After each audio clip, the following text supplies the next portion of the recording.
Hello दोस्तों, मैं आफरीन आप लोगों का स्वागत करती हूँ आफरीन हिंदी कहानियाँ पर। और आज की कहानी जो मैं आप लोगों के लिए लाई हूँ इसका नाम है आखिरी मिलन।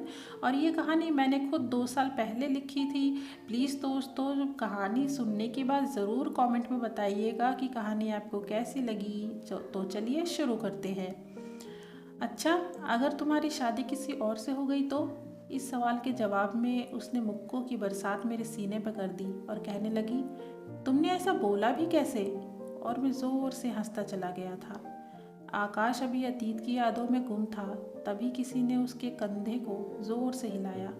वो निधि थी। गुलाबी सलवार सूट में आज भी वो बहुत प्यारी लग रही थी।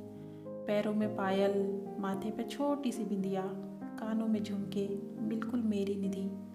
नहीं, मेरी नहीं। वो उसको देखकर फिर सोचों में गुम हो गया। निधि ने इस बार उसको उसके नाम से पुकारा, आकाश, आकाश। वो अपनी सोच की वादियों से बाहर आया। निधि को अपने पास बैठाकर उसको देखता रहा, जैसे उससे बिछड़ के बरसों जीने का इंतजाम कर रहा हो। मैं चाहे किसी के साथ भी रहूं, तुमको हमेशा प्यार करती रहूंगी।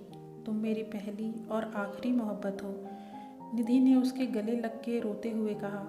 वो भी तो बेआवाज़ रो ही रहा था, मगर ये सुनते ही वो बच्चों की तरह बिलख उठा। निधि उसको चुप कराने की नाकाम कोशिश करती रही, मगर वो मजबूर थी। उसकी और आकाश की जात में ज़मीन आसमान का अंतर था। उसने प्यार करने की हिम्मत तो कर ली, क्योंकि सपने देखने के लिए माँ बाप की परमिशन की ज़रूरत नहीं होती, मगर उन सपनों को साकार करने के लिए माँ बाप का सहारा बहुत ज़रूरी है। और निधि के पापा इंटरकास्ट मैरिज के सख्त खिलाफ थे, और निधि अपने पापा का गुस्सा देखकर समझ चुकी थी कि उसके ये सपने कभी पूरे नहीं होंगे। आकाश उसको कभी नहीं मिल सकता। यही बात समझाने वो आज यहाँ आई थी। आकाश भी ये जानता था, मगर क्या करता, अपने दिल से मजबूर था। आंखों से आंसू रुकने का नाम नहीं ले रहे थे, मगर दोनों ने एक दूसरे को गले लगाया, एक दूसरे के साथ गुजरा हुआ अच्छा वक्त याद किया। कैसे वो मिलते थे, साथ में हंसते थे, बहुत खुश रहते थे। अब इस यादों के खजाने को सहेज कर रखना था, ताकि आगे की ज़िंदगी गुजर सके। हम मिल नहीं पाए तो क्या, एक दूसरे का प्यार तो हमेशा रहेंगे। निधि ने उसको हौसला बधाया। शाम कब ढल गई पता ही नहीं चला। निधि के जाने का वक्त हो गया।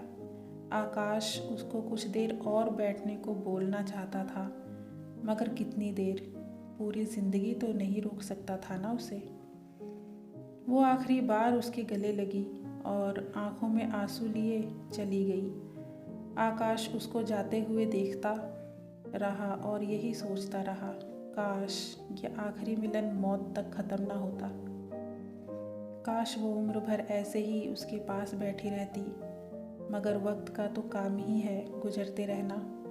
उसके साथ गुजरा हुआ वक्त चला गया और आज वो भी चली गई। अब ना वो वक्त वापस आएगा और ना निधि। वो उठा और अपने घर चला गया।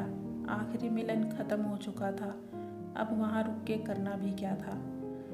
तो दोस्तों, ये कहानी मैंने लिखी थी और आज भी इसको जब पढ़ती हूँ तो मैं बहुत इमोशनल हो जाती हूँ। आप भी बताइएगा कि ये कहानी आपको कैसी लगी, और लाइक ज़रूर कर दीजिएगा वीडियो को, और प्लीज़ चैनल को सब्सक्राइब कर दीजिएगा ऐसे ही प्यारी प्यारी कहानियाँ सुनने के लिए। तब तक के लिए स्नेह और आभार बना रहे। धन्यवाद। Thank you for watching.